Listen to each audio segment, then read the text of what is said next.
Hey, Hello, how are you? I'm good. How you doing? Good. Cool.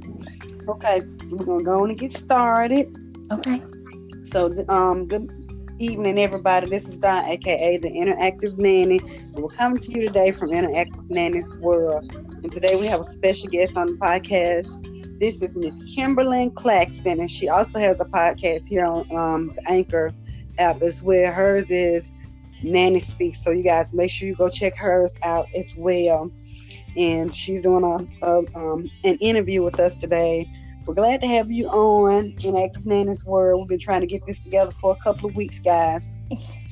So she's here with us today. So we're going to try to pick her brain, ask her a couple of questions, and just get her insight on some different aspects dealing with nannying and just the whole profession itself. Yay, thank you so much for having me. I'm so excited. You're welcome. No problem. We're excited to have you. Well, thank you. Okie dokie. So the first question I have for you as far as nannying is how long have you been in the nannying profession? Profession of nannying. So I tell people 16 years only because I started taking care of kids when I was 15. Originally at my father's church, but then parents just started dropping their kids off to me on the weekend, and then the weekends turned into summer vacation, and sometime kids would stay overnight with me for a couple of days. And so my parents told me that I should make it into a career because I was really good at it. The children loved me, the parents trust me. And so that's just what I decided to do. So I literally have been taking care of kids for 16 years. I feel like that's the only thing I'm good at. Like, I don't know what else I would do if I wasn't caring for children. Wow. Mm-hmm. So do you find yourself like sometimes getting like burnt out or, you overwhelmed or something like that?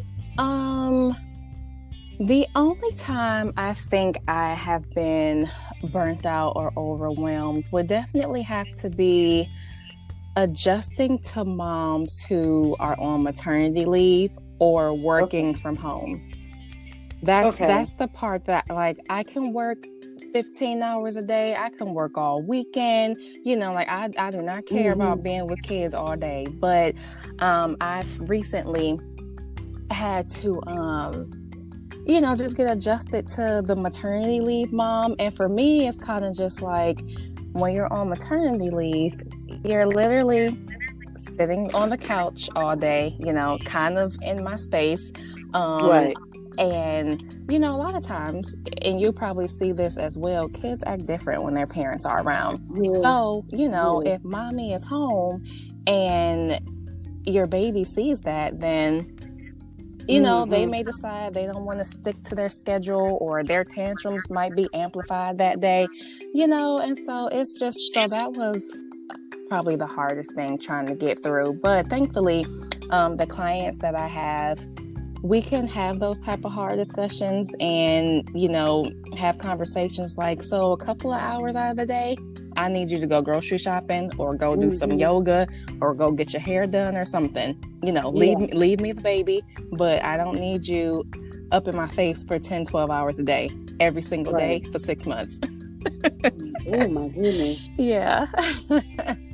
So have you been working throughout since the pandemic started, or were you off for a while, or how did that work out? So I was off. I think my last day of work was March 18th, and originally we all thought that it was just going to be for 2 weeks. Then the 2 weeks passed, and they wanted to extend the stay-at-home order. So we all decided I wouldn't come back until June. So I actually just went back to work about 2 weeks ago. Okay. But what I'm currently doing right now, I was doing a 3-kid nanny share. So I was taking care of 3 1-year-olds. One family I've been with for 4 years. I've had their daughter since she was 4 months, but she started going to daycare full time. So I just had her brother. And so I was doing a 3-kid nanny share. Now, one family left the share because they did get laid off. And so I was just going to be with my other 2 families come June. But this whole time, September was going to be the end of my contract because my other babies were going to be going to school too. Mm-hmm. So September was always going to be the end of our contract. And I did actually find a new family who needs a nanny starting in, September. So I already have a new contract lined up for September. But this definitely kind of put a damper in a lot of things. But I'm still with my family right now up until September. Okay. Mm-hmm. Now, as far as like disciplining your nanny children, of course it's different. You can't discipline your nanny children the way you discipline your own children, but how do you deal with like the discipline issues or whatever? Actually, I have that kind of conversation with my parents early on and during the interview stages, especially if I have the baby as a newborn. We kind of gradually grow together.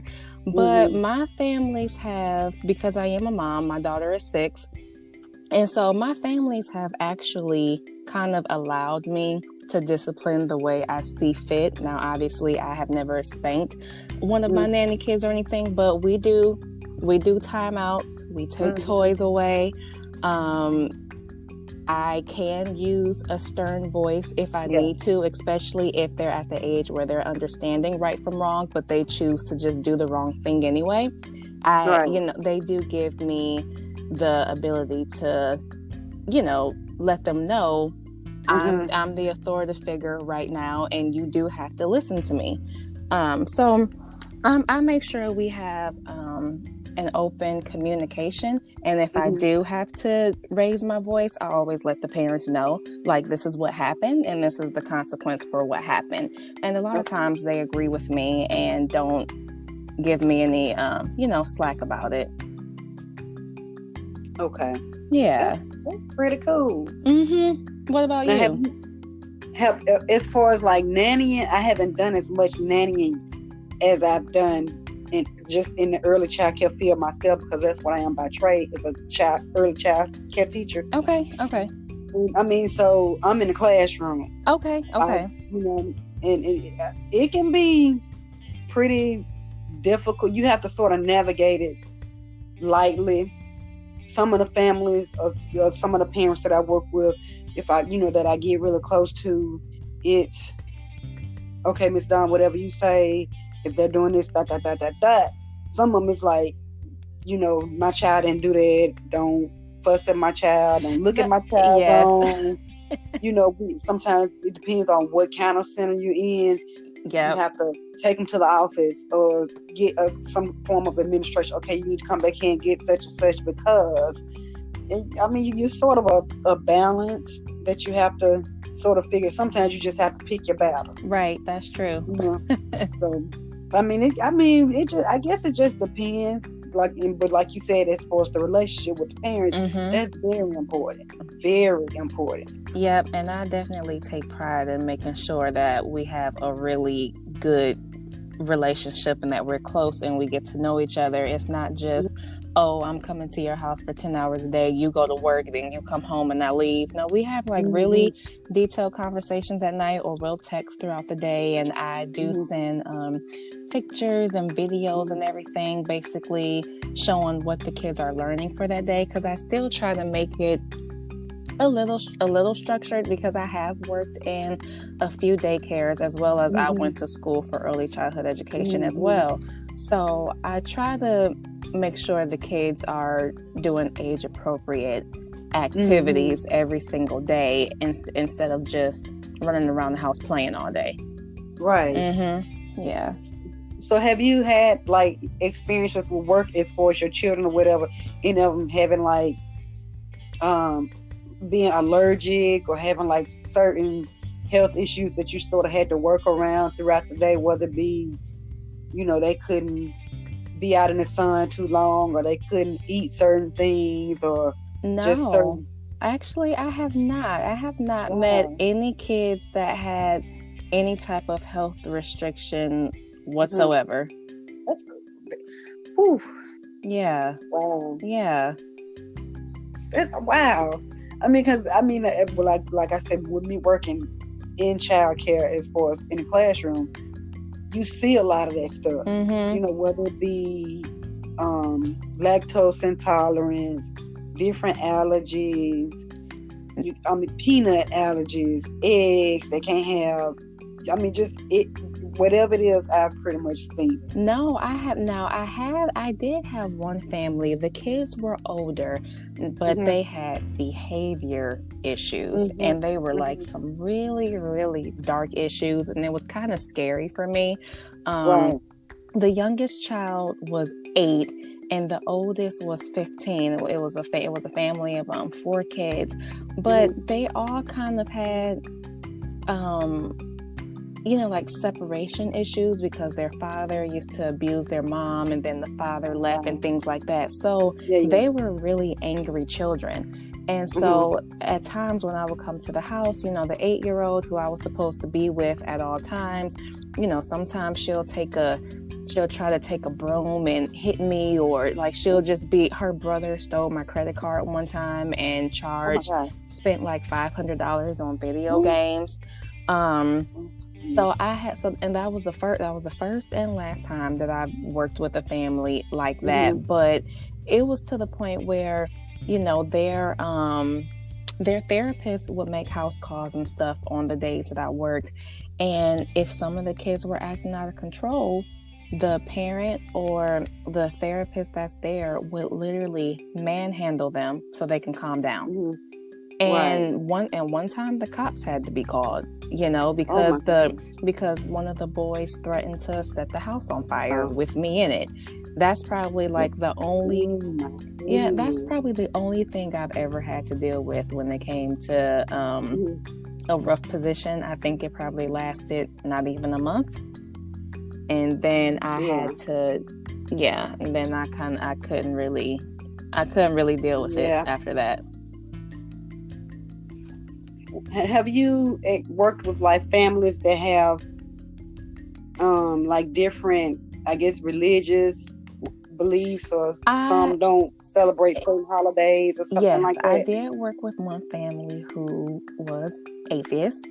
I'm Christian, and although they grew up Christian, when they became adults and things like that, the husband and wife both decided they didn't believe in anything, and they became atheists.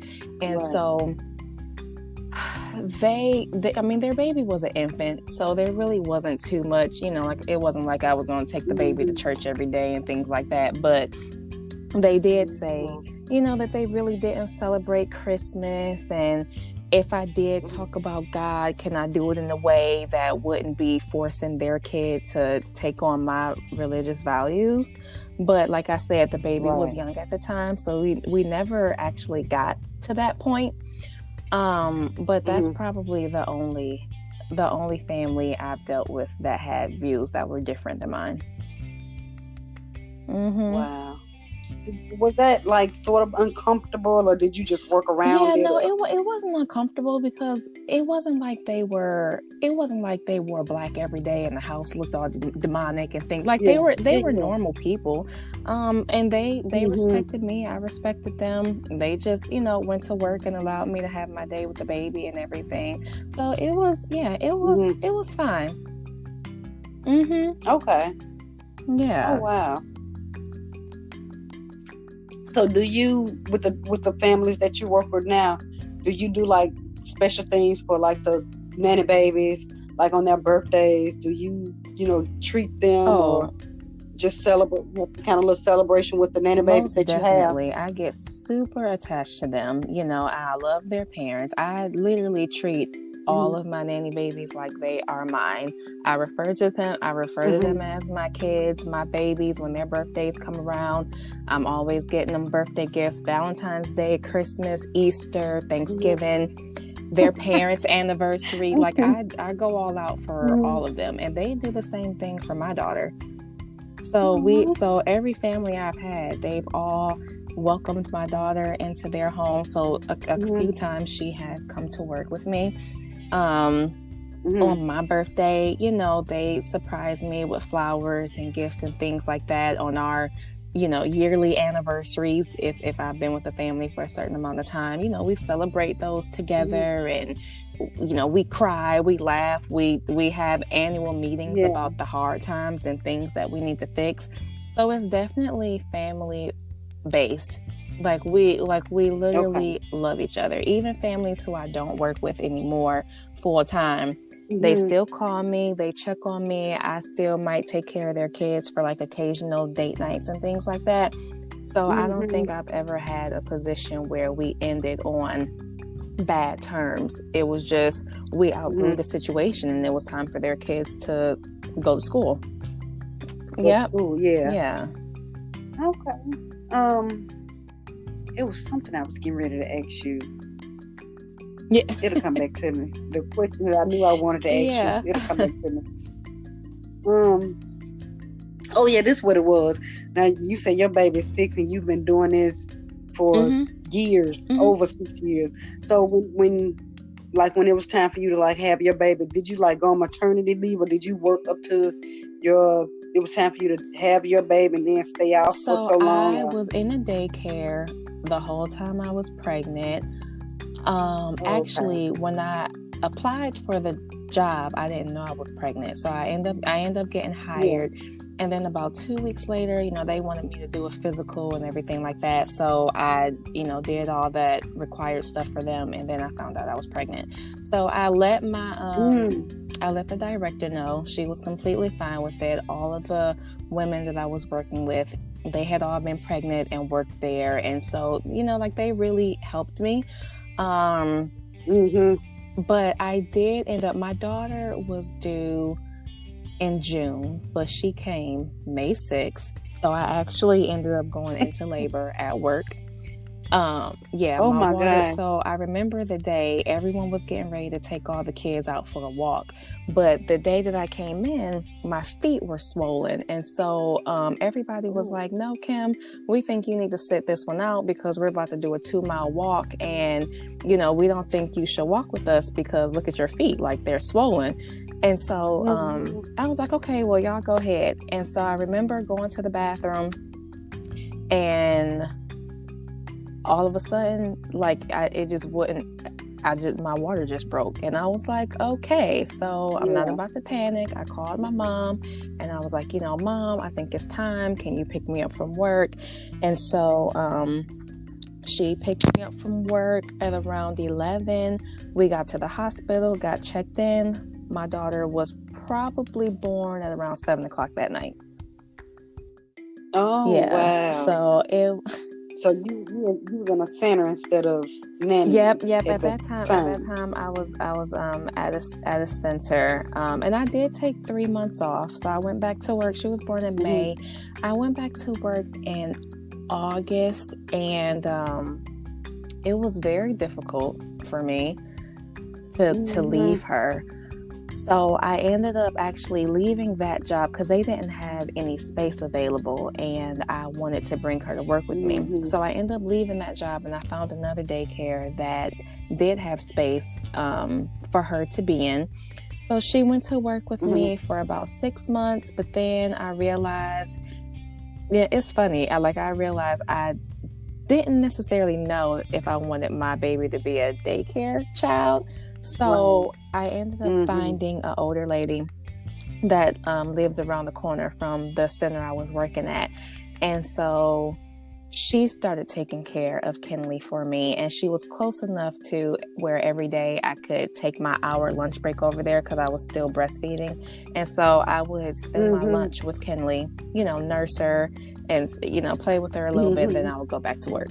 So that made me feel a whole lot better. That's cool. Yeah. Okay. So how does she, as far as with your families your nanny families, how has she adjusted to, being around them when she has to go with you or whatever? She loves them. She loves babies just as much as I do. And so she is very nurturing. to them, but sometimes I have to remind her, like, you're also still little, so you can't be picking up the baby thinking you know what you're doing when you really don't. But she's very helpful. And then the older kids, who are probably about 2 or 3 years younger than her, they love playing with her. Like Kenley is like awesome with the kids. Yeah, it's a lot of fun. So do you, when you're nannying throughout the day or whatever, do you have like other nanny friends or whatever? Or do y'all like set up play dates or whatever with your nanny children? So my best friend Val, she and I actually met at a library circle group. And she and I became friends, and then our kids they became best friends, and every single day she and I would do play dates, like every day. For one, because she and I got along and we thought it would be fun for us to develop a friendship, but then also, just to get the kids together. And but then her family ended up moving to Vienna last summer. Last summer. So it was kind of sad, our girls wouldn't be able to see each other every day anymore, but Val and I are still friends till this day. Like we both still nanny, but we get together almost every weekend. We talk every day. We work out together. So she and I are still really good friends. Yeah, that's cool. Yeah. That's cool. So do you see yourself like continuing as far as nannying, like long term? I mean, you've already been in it for 16 years. Do you see yourself going like another 16 years? So I have a couple of goals in mind that I want to accomplish. One would be to open up a 24-hour daycare. I necessarily do not want to work in the daycare. I just want to run it. But I think that is something important to have for, doctors who are on call, or firemen who have to work 24 hours a day, or, security guard, like people who have night jobs. A lot of times it's hard for them to find care. And I think, that there should be a place where they know they can always drop their kids off at. And I think I want it to be a center where I do allow random drop off. Say if you do have a nanny who work overnights for you, but she calls off because she's sick or something like that, I want to be able to have you call me, like, hey, Miss Kim, my nanny called, she's sick, can I drop my baby off for X amount of hours? And that be okay. So that's one goal that I would like to accomplish. And the other thing is that I'm contemplating right now is going back to school for my master's and getting a master's in psychology, but I would be still focusing on children. I don't know if my focus will be on abused children or children who have behavior issues. I'm not sure yet, but I know I want it to still be in child psychology. Okay, that's pretty cool. So have you like registered for school, or is that something you're still? Not yet. I haven't registered. I've been out of school for 6 years now, but it's definitely been on my mind a lot, especially since the quarantine started.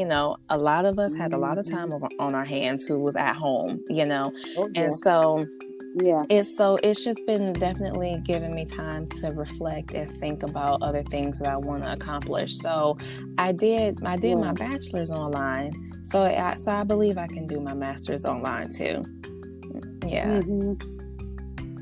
Okay.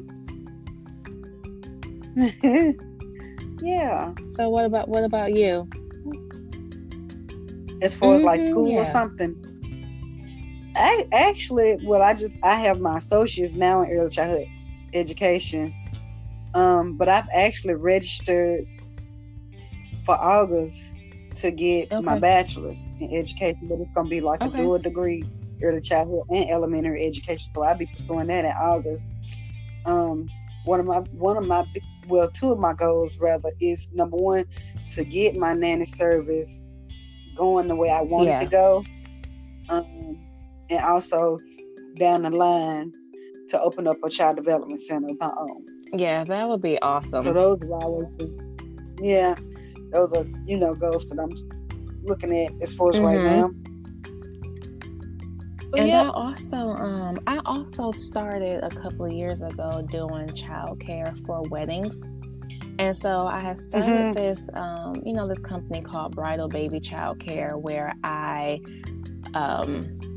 if you had kids in the wedding, I was with the kids all day, doing their hair, getting their clothes ready, so the bride and groom can kind of focus on their day. Because, when you're getting married, a lot of times the kids who are in the wedding, it could be a lot. They running around, they crying, they don't want to take pictures, they don't want to be at the reception all night. And some, weddings are adult only. And so a lot of times people won't RSVP if they can't find a sitter or something. So I, came up with this idea that I would be that person to take care of their children while everyone is at the wedding. So that's something that I definitely would like to blossom. And I would love to travel. Right now, I just do it in DC. But I would love to, travel around the world and help different people out. A lot of the weddings I've done so far have been successful, and the bride and groom will get me a nice suite at the hotel, and all the kids will just come to my room and stay with me overnight. The parents will probably pick them up at around noon, so they're with me from the start of the wedding until noon the next day, just so they can get a good night's sleep and everything. That's pretty cool. Thank you. Wow. So how long have you been doing that? So I think I did my first wedding 10 years ago, but I never gave it any thought until about 2 years ago, when I did I had 3 weddings to do that year. And I was like, this really sounds like, I really feel like this would be a successful thing if I kind of get it up and running. And so that's just what I've been. So then I just decided to make it a business 2 years ago. Yeah, cool. Thank you. Wow. So now when you're doing that, do you have your daughter with you while you on that? No, I don't. Well? Because I still try to keep it professional. And as much as everyone says, your daughter is welcomed and stuff, I try to separate the two. So sometime I'll bring her to work with me, but for the most part, I try to keep it as professional as I can. And so, if I have to work on the weekend, I'll set my daughter up to where she can spend the night at her best friend's house, so she doesn't feel like my mom keeps leaving me to go take care of other kids. So that way, when she's at her friend's house, she kind of, they're playing games and having a sleepover, so she really doesn't think about me that much. Yep. Right. Yeah. Wow, that's cool. Thank you. Okay. I think I've asked you. I think that's it as far as I can think of right now. I mean, but I definitely would love for us to do this again, though, because I actually really enjoyed it. Yeah, we can start something up. Yes, that would be amazing. Yeah. Well, guys, this is the end of our interview session with Miss Kimberlyn Claxton, aka Nanny Speaks. We've enjoyed having her on the podcast today at Inactive Nanny's World, and we'll be looking forward to setting something else up with Miss Kimberlyn again. But until then, this is Don, the Inactive Nanny, signing off from Inactive Nanny's World, where love and play are interactive. And Miss Kimberlyn, we will definitely talk. Thank you so much. Thanks for having me. I look forward to it. Okay, bye. Talk to you later. Bye-bye.